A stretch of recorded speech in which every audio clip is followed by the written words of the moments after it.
ಯಾರು ಅನರ್ಹರಿದ್ದಾರೆ ಅವ್ರನ್ನ ತೆಗೆದುಹಾಕುವಂತ ಒಂದು ಪರಿಷ್ಕರಣೆ ಮಾತ್ರ ಮಾಡ್ತಾ ಇದ್ವಿ. ಆ ವಿಚಾರದಲ್ಲಿ ನಾವು ಈಗಾಗಲೇ ಚರ್ಚೆ ಮಾಡ್ತಾ ಇದ್ದಾರೆ.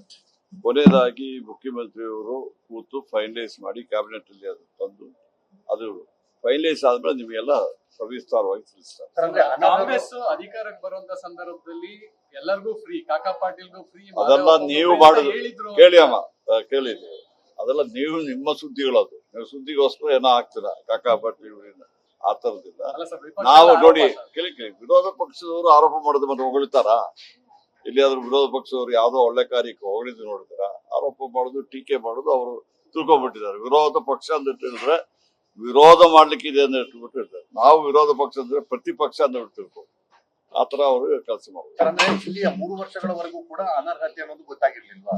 ಸಡನ್ ಆಗಿ ಈಗ ಕೊನೆ 2 ವರ್ಷದಲ್ಲಿ ಯಾಕೆ ಬದಲಾವಣೆ? ನೋಡಿ, 3 ವರ್ಷ ನಾವು ಯಾವುದೇ ಒಂದು ಪದ್ಧತಿ ಅದು ಪ್ರಾರಂಭ ಮಾಡಿದ ಮೇಲೆ ನಮ್ಗೆ ಕೆಲವು ನ್ಯೂನತೆಗಳು ಗೊತ್ತಾಗ್ತದೆ. ನ್ಯೂನತೆಗಳನ್ನ ಸರಿ ಮಾಡ್ಲಿಕ್ಕೆ ಮಾಡ್ತಾ ಇದ್ವಿ. ಅದು ನಿರಂತರವಾಗಿ ಆಗುವಂತ ಕೆಲಸ. ಅಂದ್ರೆ ಆರ್ಥಿಕ ಹೊರೆ ಆಗ್ತಿದೆ ಅನ್ನೋ ಕಾರಣಕ್ಕೋಸ್ಕರ ಬದಲಾಗ್ತಿಲ್ಲ. ಆರ್ಥಿಕ ಹೊರೆ ವಿಚಾರನೇ ಬರೋದಿಲ್ಲಲ್ಲ. 3 ವರ್ಷ ನಾವು ನಡೆಸಿದೀವಲ್ಲ, ಇನ್ನು ಬಾಕಿ 2 ವರ್ಷ ನಡೆಸ್ತೀವಿ. ಅದು ಈಗಾಗಲೇ ಹೇಳಿದ್ದಾರೆ. ಕೇಂದ್ರ ಸಚಿವ ನಿರ್ಮಲಾ ಸೀತಾರಾಮನ್ ಅವರು ಕೂಡ ಹೇಳಿದ್ದಾರೆ. ನಿರ್ಮಲಾ ಸೀತಾರಾಮನ್ ಅವರು ಅವರ ಪಾರ್ಲಿಮೆಂಟ್ ಅಲ್ಲಿ ಬಜೆಟ್ ಅಲ್ಲಿ ಹೇಳಿದ ವಿಚಾರನೇ ಮಾಡ್ಲಿಲ್ಲ. ಅದ್ರ ವಿಚಾರ ಹೇಳಿ 5,500 ಇದಕ್ಕೆ ಅಪ್ಪರ್ ಕೃಷ್ಣ ಕೊಡ್ತಿದ್ದ ಮಾಡಿದಾರ. ಫೈನಾನ್ಸ್ ಕಮಿಷನ್ ಅವರು ಕರ್ನಾಟಕ ಸರ್ಕಾರಕ್ಕೆ ಎಕ್ಸ್ಟ್ರಾ ಕೊಡ್ಬೇಕಂತ ಕೊಟ್ಟಿದಾರ. ಅವ್ರು ಅದು ಯಾವ್ದು ಮಾಡದೆ ಅವರು ಏನು ಹಣ ಕೊಟ್ಟಿದ್ದಾರೆ ಇದಕ್ಕೆ. ನಾವು ನಮ್ಮ ಶಕ್ತಿಯಿಂದ, ನಮ್ಮ ಸ್ವಂತ ಇದರಿಂದ, ನಮ್ಮ ಪಕ್ಷದ ಕಾರ್ಯಕ್ರಮ ಸರ್ಕಾರ ಅದನ್ನ ಜಾರಿಗೆ ತರ್ತಾ ಇತ್ತು. ಈಗ ಅನರ್ಹರನ್ನ ಗುರುತಿಸುವ ಪ್ರಕ್ರಿಯೆ ಇದೆ ಅಂತ ಹೇಳ್ತಿದ್ದಾರೆ. ಯಾವ ರೀತಿ ಮಾಡ್ತೀರಾ ಸರ್? ಅದನ್ನ ಮಾಡಿದ ಮೇಲೆ ನಿಮಗೆ ಆರ್ಡರ್ ಬರ್ತದಲ್ಲ, ಅದು ಬಂದ ಮೇಲೆ ನಿಮಗೆಲ್ಲ ಸವಿಸ್ತಾರವಾಗಿ ಎಲ್ಲ ಹೇಳ್ತೀವಿ. ನಾವು ತೀರ್ಮಾನ ಮಾಡಿದ್ ನಾವ್ ಹೆಂಗೆ ಹೇಳೋದು, ಅದೆಲ್ಲ ಫೈನಲೈಸ್ ಆದ್ಮೇಲೆ ಹೇಳ್ತೀವಿ.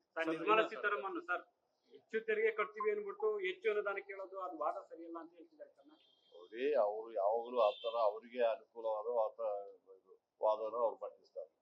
ನಾವೇನ್ ಹೇಳ್ತಾ ಇದ್ದೀವಿ, ಹೆಚ್ಚಿಗೆ ನಾವು ತೆರಿಗೆ ಕಟ್ತಾ ಇದ್ದೀವಿ. ನಮಗೆ ಸಂಪೂರ್ಣವಾಗಿ ಕೊಡ್ಬೇಕಾಗಿಲ್ಲ ತೆರಿಗೆ. ಆದ್ರೆ ನಾವು ಇಡೀ ರಾಷ್ಟ್ರದಲ್ಲಿ 2ನೇ ಸ್ಥಾನ 3ನೇ ಸ್ಥಾನದಲ್ಲಿರುವಾಗ ನಮಗೆ ಹೆಚ್ಚು ಕೊಟ್ರೆ ಆದ್ರಿಂದ ಇನ್ನೂ ಹೆಚ್ಚಿಗೆ ಅವರಿಗೆ ತೆರಿಗೆ ಬರುವ ಅವಕಾಶ ಇರ್ತದೆ. ಅದು ಆರ್ಥಿಕ ತಜ್ಞರನ್ನ ಕೇಳಿದ್ರೆ ಗೊತ್ತಾಗ್ತದೆ. ಸರ್, ಸಂಜೆ CLP ಸಭೆ ಇದೆ. 5ನೇ ಅಭ್ಯರ್ಥಿಯನ್ನ ಗೆಲ್ಸುವಂತ ನಿಟ್ಟಿನಲ್ಲಿ ಅದೆಲ್ಲ ನನಗೂ ಅದಕ್ಕೂ ಸಂಬಂಧ ಇಲ್ಲ. ಅದು ನಮ್ಮ ಪಕ್ಷದವರು ಹೇಳ್ತಾರೆ, ಚೀಫ್ ಮಿನಿಸ್ಟರ್ ಹೇಳ್ತಾರೆ, ಮತ್ತೆ ಪಕ್ಷ ವಕ್ತಾರರು ಹೇಳ್ತಾರೆ. ಅವ್ರನ್ನ ಕೇಳಿ ಅವ್ರಿಗೆ. ಬಿಡದಿ ಟೌನ್ಶಿಪ್ ಆರೋಪ ಮಾಡ್ತಿದ್ದಾರೆ. ಯಾಕಂದ್ರೆ ಕಾಂಗ್ರೆಸ್ ಅವರು ಬಂದು ರೈತರನ್ನ ಅದು ಯಾರ ಕಾಲದಲ್ಲಿ ಅದು ಪ್ರಾರಂಭ ಆಗಿದೆ? ನೈಸ್ ರೋಡ್ ಯಾರ ಕಾಲದಲ್ಲಿ ಪ್ರಾರಂಭ ಆಗಿದೆ? ಕಾಂಗ್ರೆಸ್ ಅವ್ರ ಮೇಲೆ ಯಾಕೆ ಹಾಕೋದು? ಅಂದ್ರೆ ಎಲ್ಲಾ ಸರ್ಕಾರದವರು ಸಾಕಷ್ಟು ಭೂಮಿಯನ್ನ ಇವತ್ತು ಅಕ್ವೈರ್ ಮಾಡುವುದು ಸಾಕಷ್ಟು ಕೆಲಸ ಮಾಡಿದ್ದಾರೆ. ಅದ್ರ ಬರೀ ಒಂದು ಸರ್ಕಾರದ ಮೇಲೆ ಯಾಕೆ ಹಾಕೋದು? ನಾವು ಸರ್ಕಾರ ಬಂದ ಮೇಲೆ ನಮ್ಗೆ ಕೆಲವೆಲ್ಲ ನಮ್ಮ ಪ್ಲಾನ್ಗಳು ಇರ್ತದೆ, ಅದ್ರ ಪಕ್ಕ ನಾವು ಹೋಗ್ತೀವಿ. ನ್ಯೂಸ್ ಫಸ್ಟ್, ನಿರ್ಭೀತಿಯಿಂದ ನಿಮ್ಮ ಪರವಾಗಿ.